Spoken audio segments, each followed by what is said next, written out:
Hi there, just going to give you a bit of a rundown on the butterfly because it can be a little bit fiddly.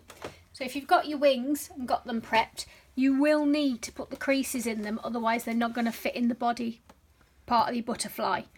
So what I've done is I've used the pins where it shows you on the pattern,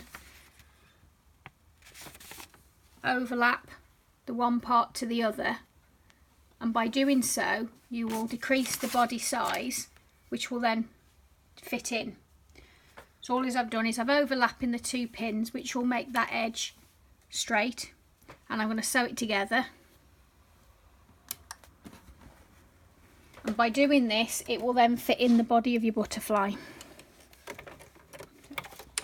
Tack it over the edge.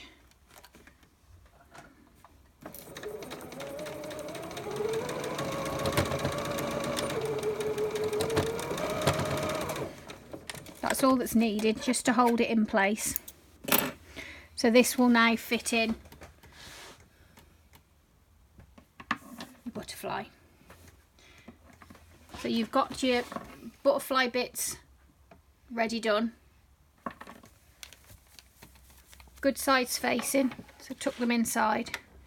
You've got your antennas on the bottom, and then by using some clips or some pins, clip this together.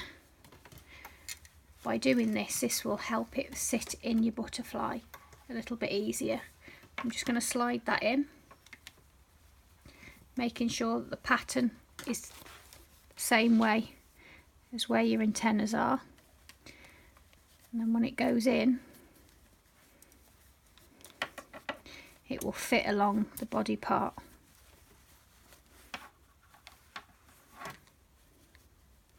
So that will fit in down there. I'm just going to sew that down.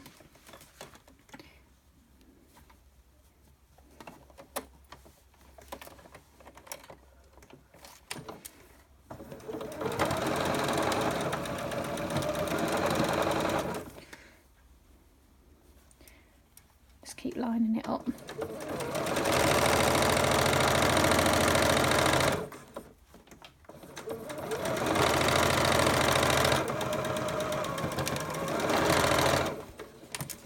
So once you've taken that from your machine and turned it the right way out, your wing will then fit in your body. To do the other side, you're going to do exactly the same, but just sew it to the front part of your butterfly. The reason being is then you will hand sew the back down. Hopefully that helps. If you've got any questions, just get in touch.